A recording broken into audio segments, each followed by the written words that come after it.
Assalamu alaikum. You're watching Views and News, and I'm Faisal Rahman from our Islamabad studios.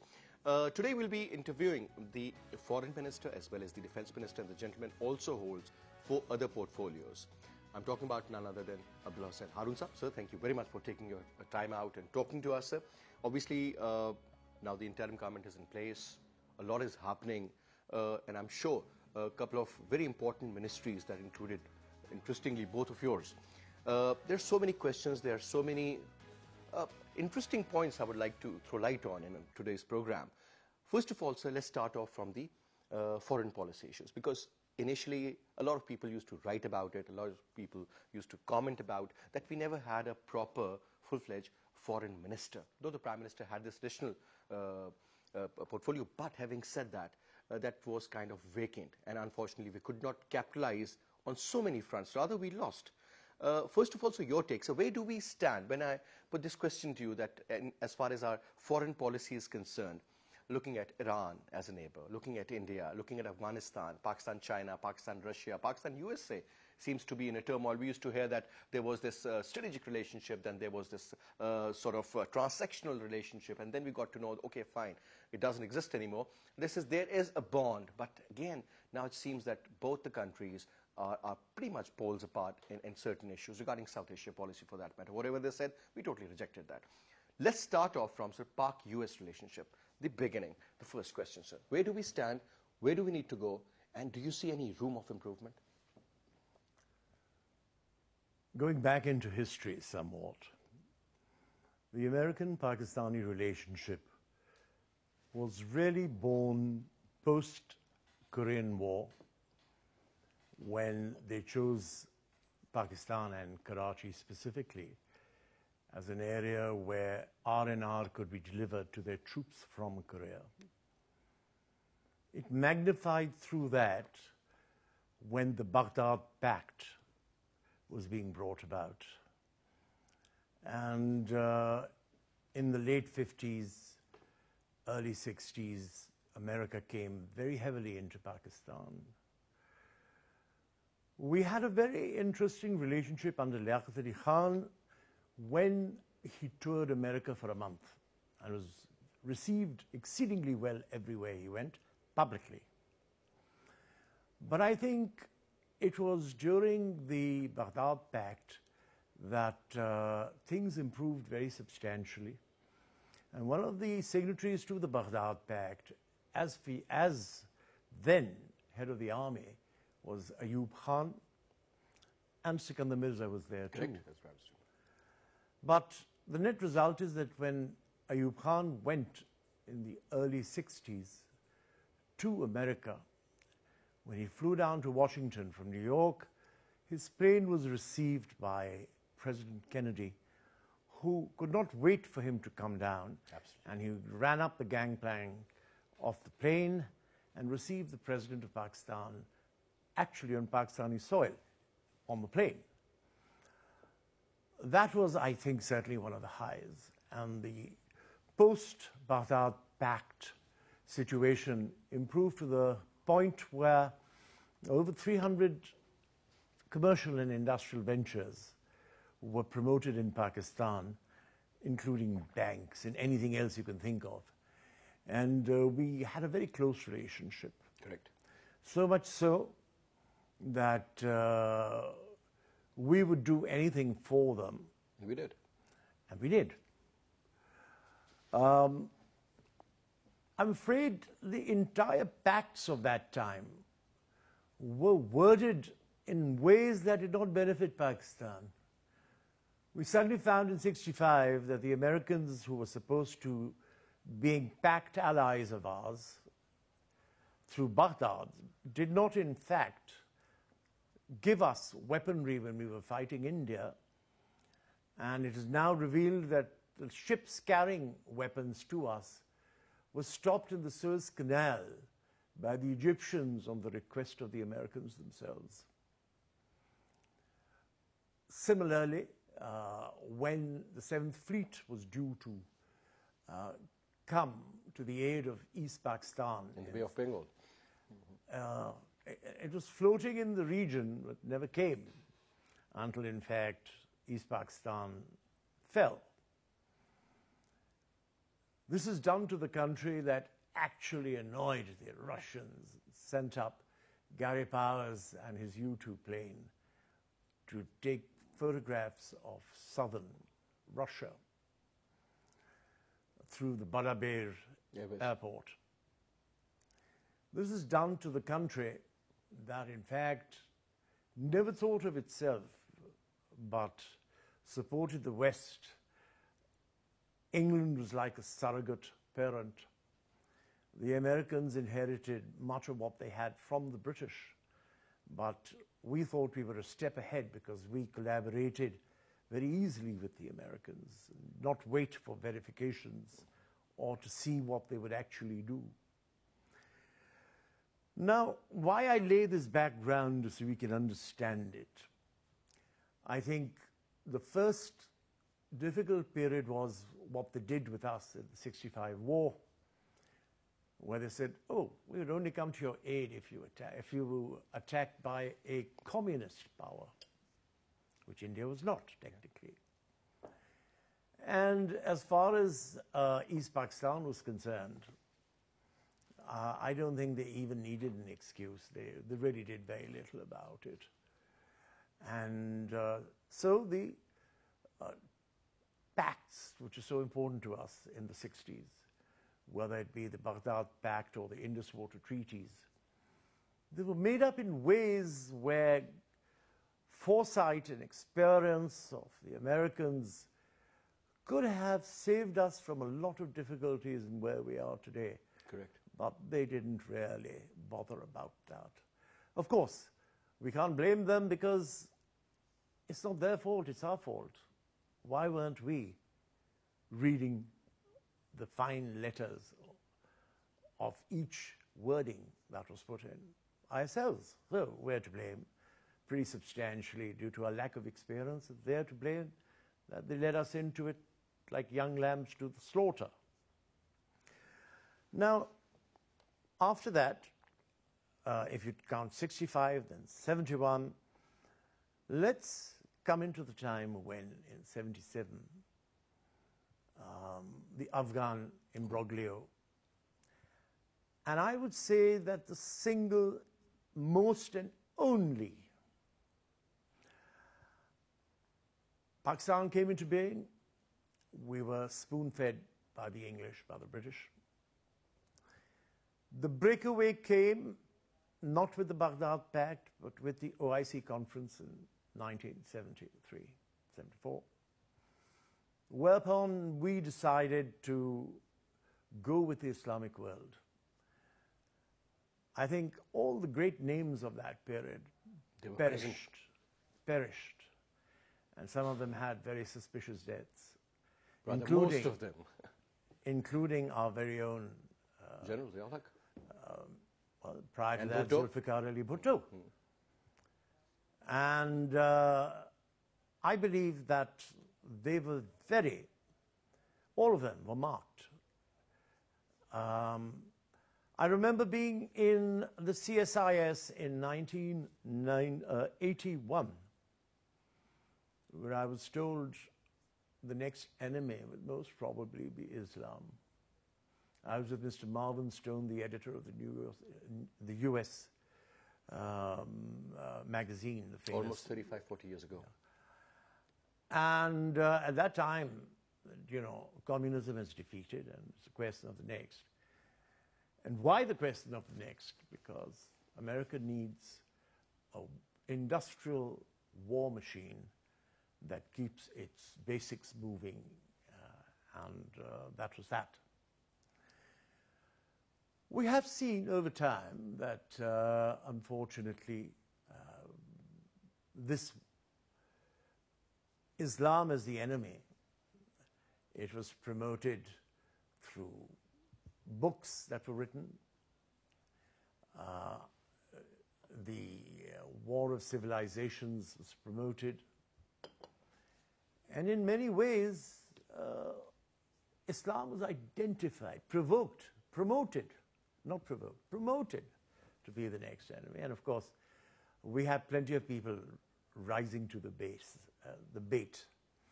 And unfortunately, we allowed to be ourselves to be dragged as an overwhelming majority into the Palestinian imbroglio. Yeah. Nothing has been so crucial to this as the Palestinian situation has been in identifying the superiority of Israel against the absurdity of the Muslims trying to do something on that issue. So, unfortunately, Afghanistan came in at that time. The Americans wanted an ally to send the Russians home. We became an ally. We were duly let down once they had won that battle. So that was the third time we were left alone to ourselves and our own deeds. Until, in fact, 9/11 came on. And in 9/11, we were needed again.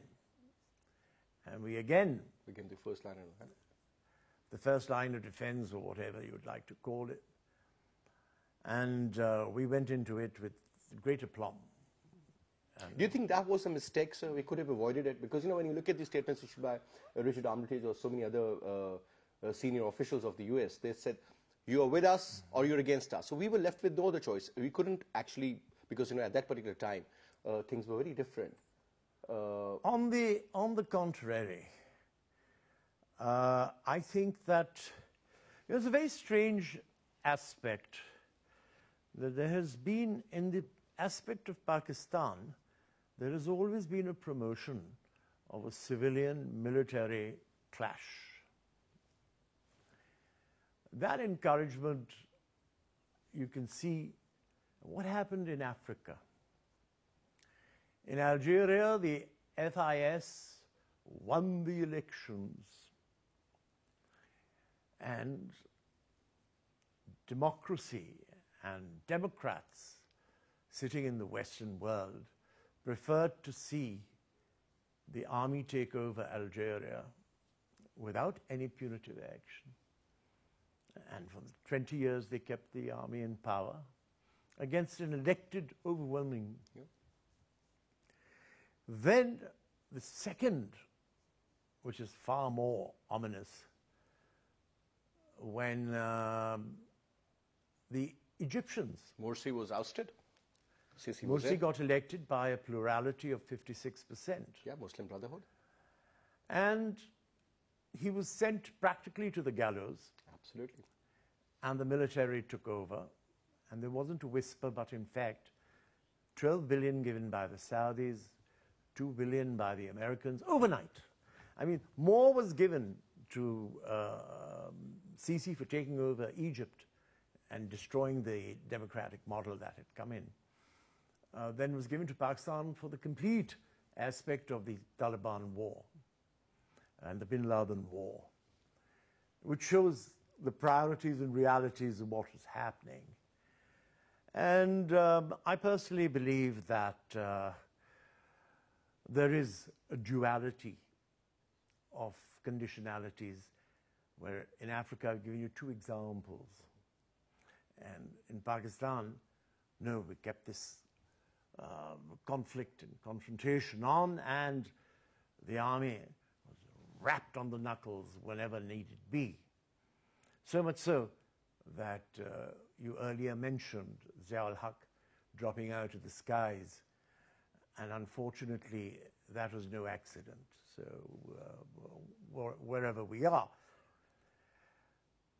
I think that it's a very sad statement of events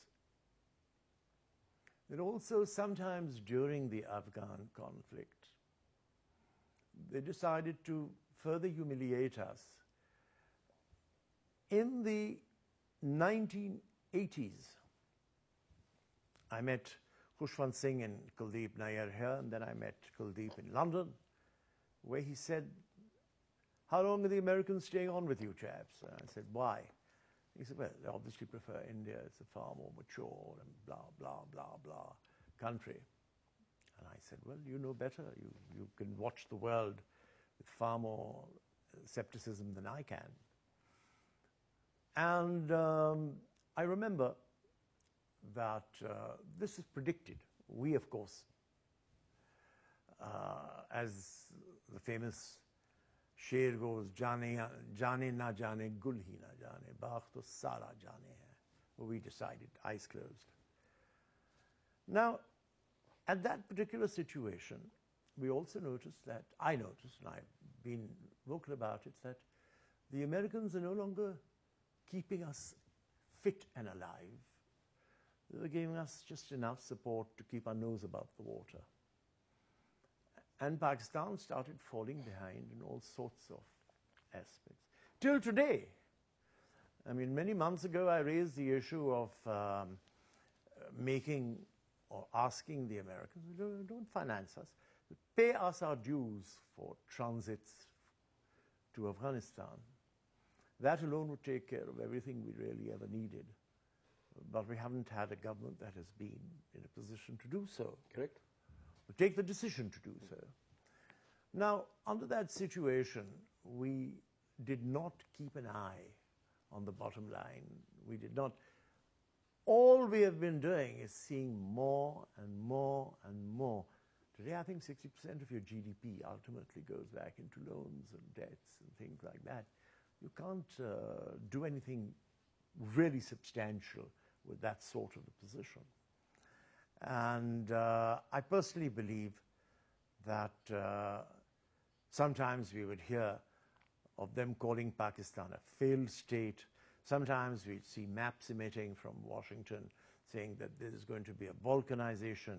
Sometimes this, sometimes that. But surprisingly, at most stages, saner heads in America thought Pakistan has a crucial role to play. Even in the future?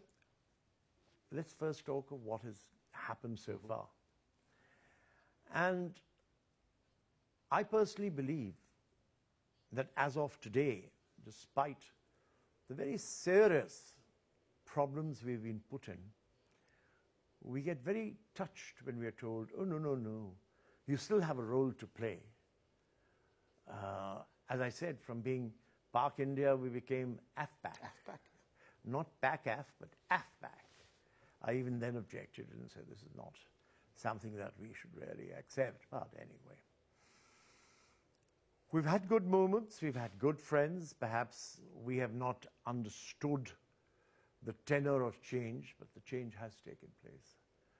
And I think there's now an isolationist administration which has, completely taken a relationship across the border. Good for them. Well, where does that leave us? It leaves us in a hard place and a rock, because I do not see today how we're going to survive this unless we take very strategic And decisions. what would be those strategic decisions? I mean, obviously, when you see the American soldiers, rather the Russian soldiers coming to Pakistan, and I'm not talking about 10, 20 or 30, I'm talking about 200 soldiers, and conducting joint exercises, military exercises here in Pakistan. The Chinese doing the same, Air Force engaging. Then you see a tilt, because now when you look at India, Abdullah Saab, you see the strategic partner, sharing of intelligence, sharing of bases, transfer of technology. You're talking about... Why do you have to point these out? Because this is something which is bothering the Pakistan. The first indicator was when they gave the Cray 4 computer to India. Absolutely. The day they did that and followed it up with relaxations of NSG to the Indians and not to the Pakistanis, if you didn't realize it, your goose was cooked then. And we didn't realize it, or preferred not to realize it. So, in fact, they've made it absolutely clear where they're going to. And it's a very interesting situation. America first for Donald Trump. He's jeopardizing the relationship with the Europeans on what? A couple of % on aluminium and steel. Whereas in India, the similar growth to Silicon Valley is startling. Look at the way that the same product and more advanced product of the Chinese under the WTE have been practically blown into the sky, and in India it's carrying on. You see, the truth of the matter is that the Americans have not a balanced order, and it's not unusual. Like any major civilization, they have their preferences, their relationships, and their thoughts of growth with another nation. But I must say, India has a tremendous potential with the Chinese. Look at their bilateral trade at the moment. Over $80 billion, planning to take it up to more than 100 in the coming days. And unlike the United States, who having received $4 trillion from the Chinese in deposits, India cannot deny the Chinese. And the Chinese will expand very substantially into India. Today, the Palestinians are not willing to accept the Americans as arbiters between Israel and the Palestinians.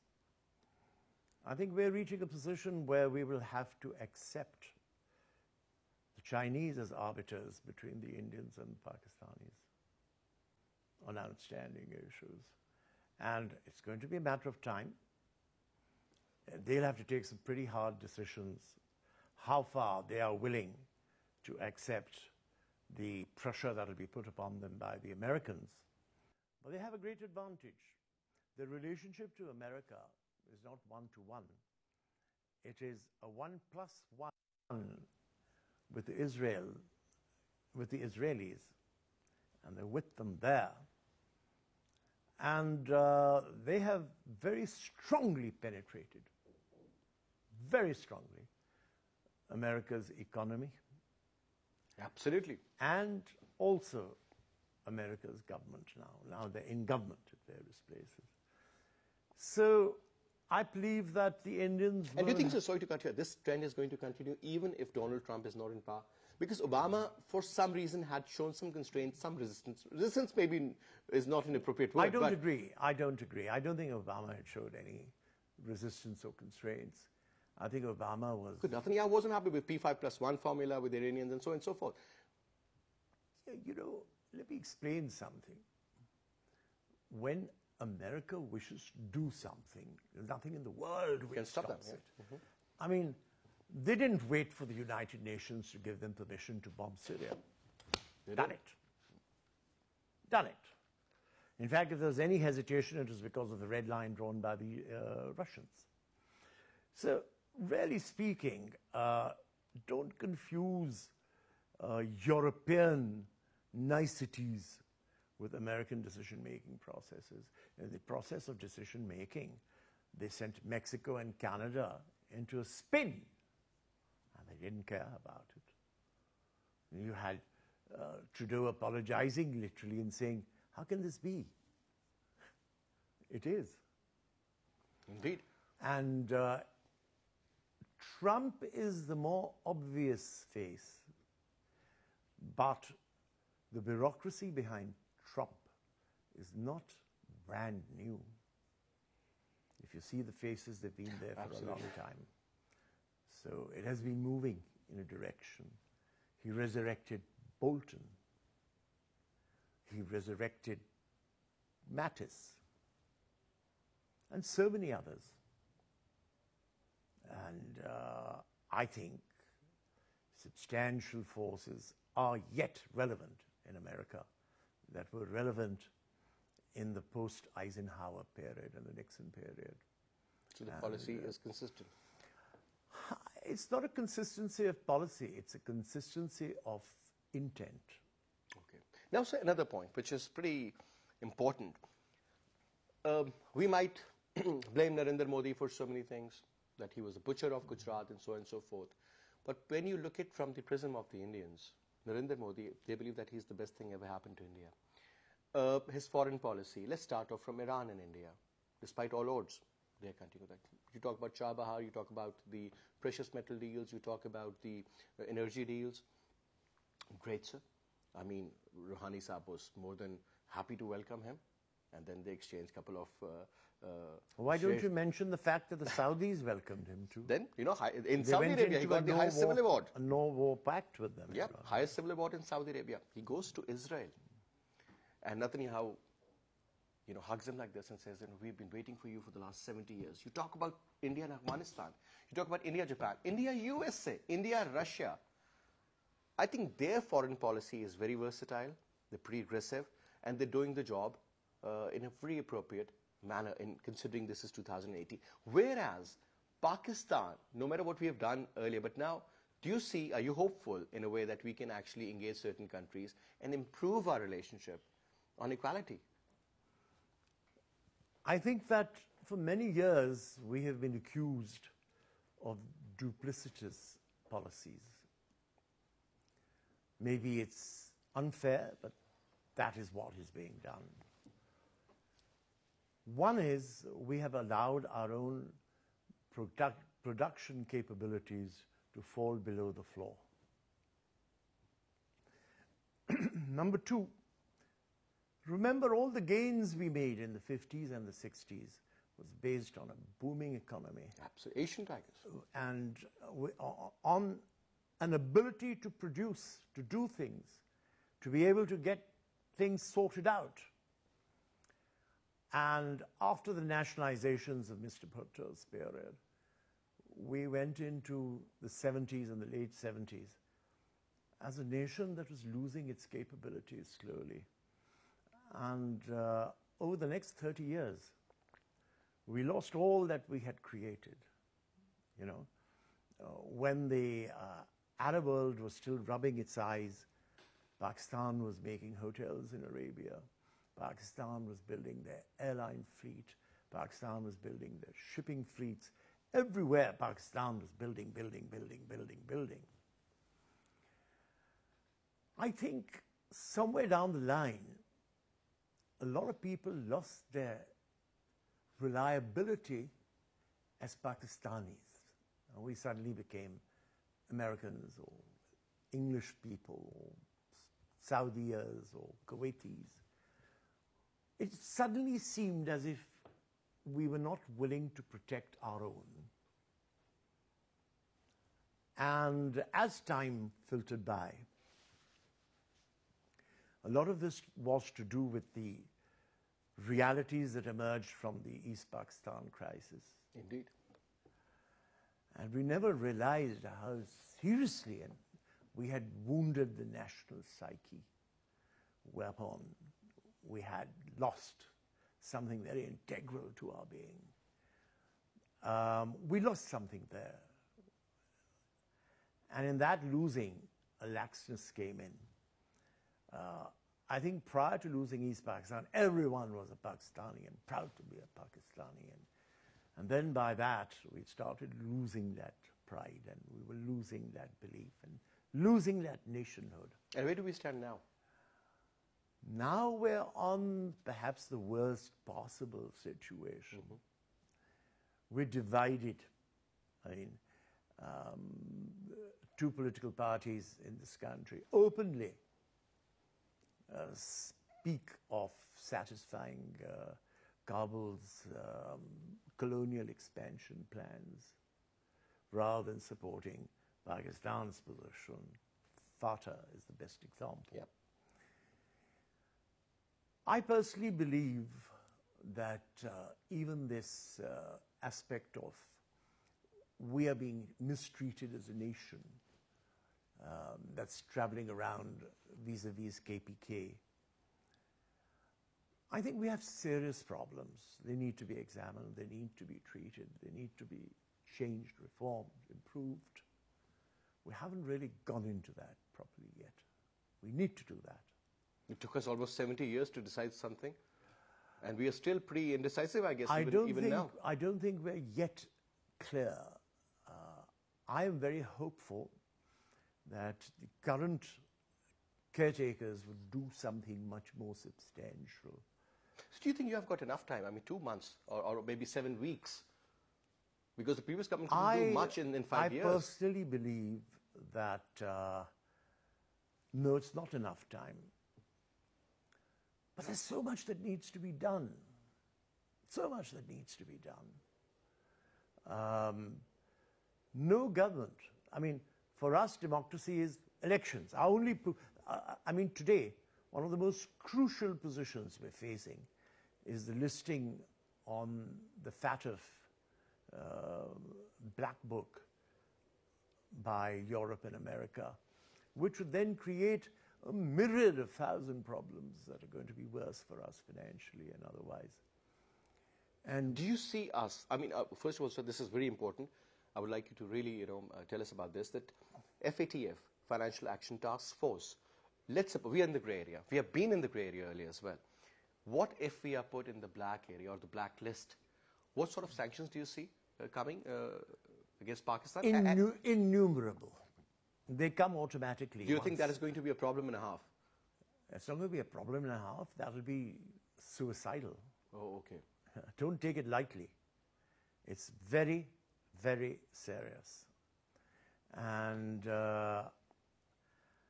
I would think that we have started to attend to it. Okay. But it's a sort of situation that we say we have handled this, and they say, not the Nala. We don't look at it that way. The greatest problem being faced today in Pakistan for this particular thing is funding. And all funding in the world now goes through New York if it's in dollars. Excepting in Pakistan, we have a thing called the Hundi system. Yeah. And the Hundi system does not go through New York. It goes through its own channels. And they are absolutely convinced that this is an aspect of terror funding. They believe a lot of funding is being done on the name of Islam as a part of their character. We haven't been able to satisfy them, we meaning the governments of Pakistan. We've just got in 3 days ago. But the governments of Pakistan have not been able to satisfy them that this is not so. Mm-hmm. There used to be one name on that list, then there were 3, and now there are 27. So that's multiplying. It's multiplying. Okay, so that's a challenge, I'm sure. Second is important. Now, do you see the... But what I'm trying to say to you is the lack of belief. Whatever you say, there's a book called Deception, which every Pakistani should read. It's about how Ronald Reagan lied for Pakistan and, opened up doors.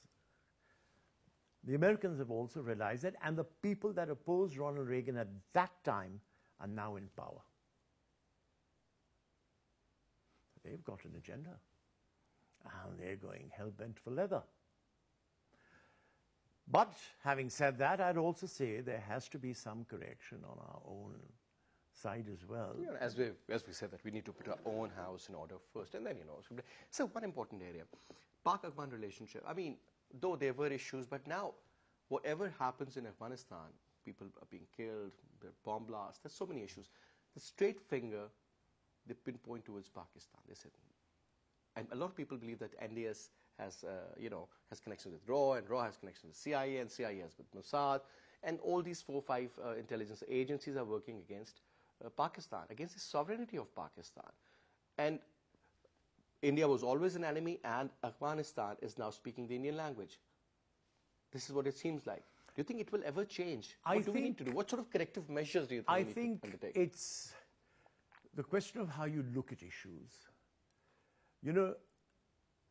If you look at an issue and say, these are damned people, well, you're not going to solve anything, are you? I think we've had some very good work done by the national security agencies, where General retired, say, Janjua. Asad Janjua. Sorry. No, General Janjua, who was negotiating with the okay, the National Security Advisor. Yes. Okay. Has done some great work. Absolutely. And I think our setup is trying to inculcate him into the system to go further. I think he's done very good work. I think the Afghans have gone a long way with him. I think we have shown a much more realistic and honest and sincere side to the Afghans through the endeavors of the NSA. I think that needs to be, as a matter of policy, encouraged. And I'm sure it will have better results. In fact, the president of Afghanistan was willing to come just before Ramzan, but because of the timing, it didn't happen, but it can still happen now. It's not an impossibility, and it's a good thing. I think you have to realize that one way is to bang your head against an impenetrable wall, and one is you attempt to go past the wall with enough goodwill to not being shot on the other side. I think that's what has happened to a degree. And so you see certain improvement in the long run? I definitely see. Let's go to the eastern side, sir. Indian-Pakistan. I mean, it seems that there's no way forward.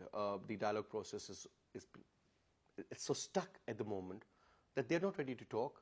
They're not ready to play cricket with you. They're not ready to exchange any words. I mean, it seems that they are thinking something else is brewing in their mind. Is it, sir? To be fair, your assumption is natural. If we don't play cricket, we don't get married to each other, we do not mix with each other, there are problems, obviously, to come to such a situation. I think that the Indians are going through their own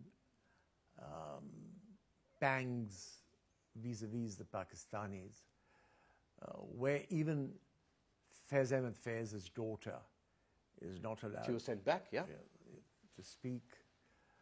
It's the same sort of thing where even performers are not allowed to integrate or perform in India. The absurdities are high. I think the only fair thing I can say is that we should smile and bear it up. But for how long? And fulfill our international obligations, which are creating more important disturbances in our life. And I believe that we should seek alternate methodologies. So far, we've been just on and on and on. I think that has to change conceptually. I think we have to create avenues that are more manageable.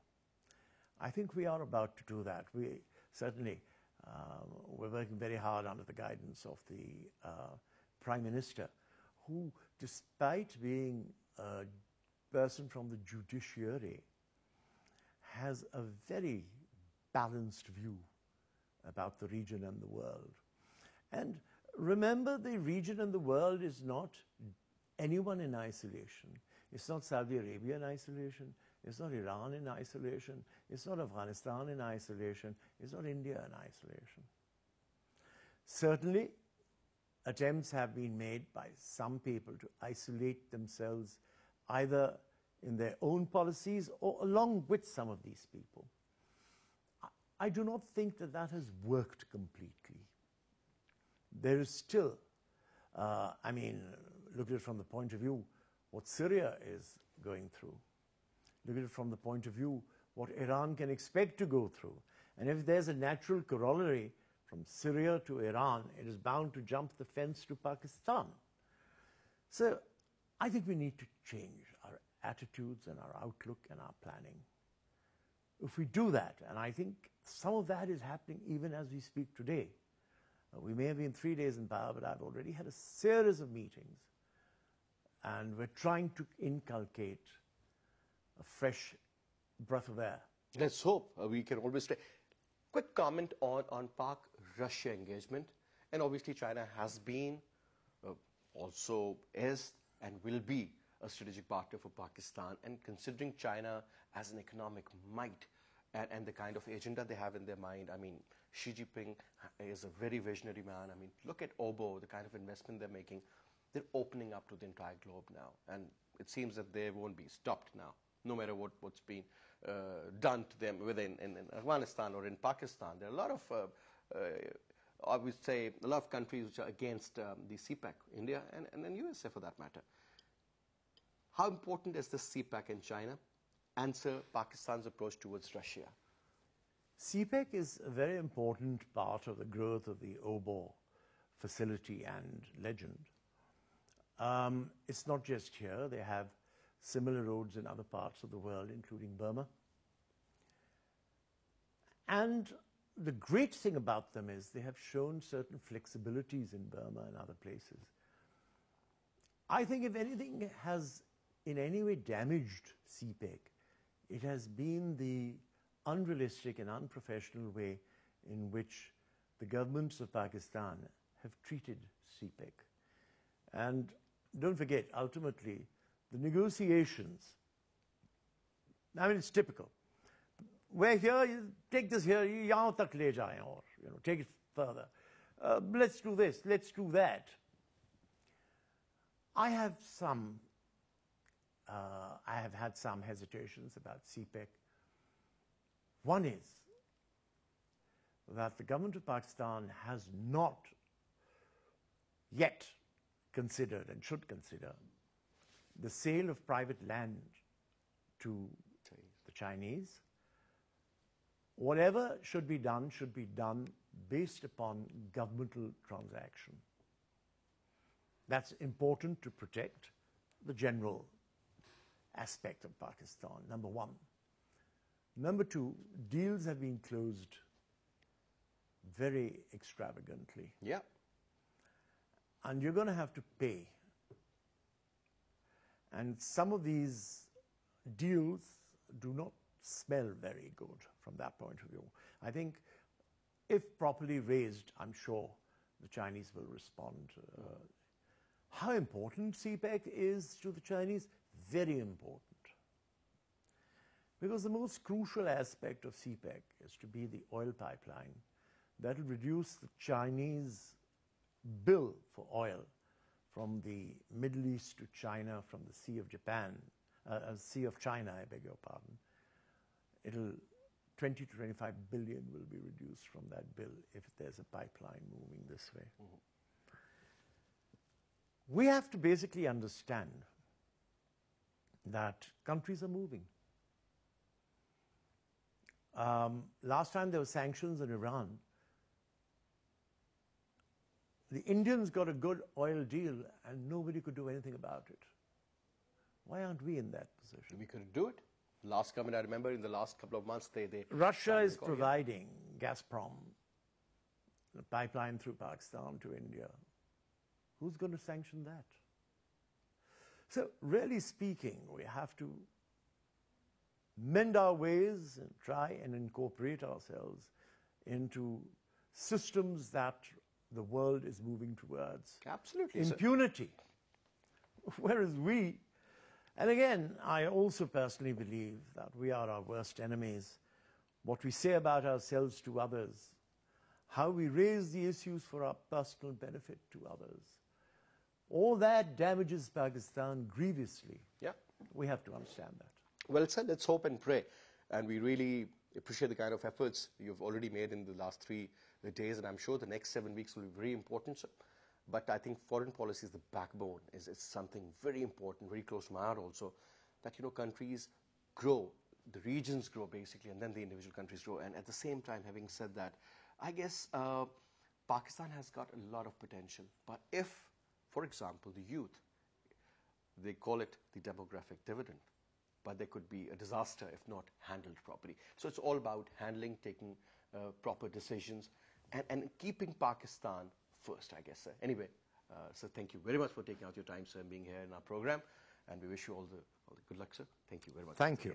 And that's all we have for this hour. I'll see you, inshallah, at 8. Till then, you take good care of yourself. Khud Hafiz from our side.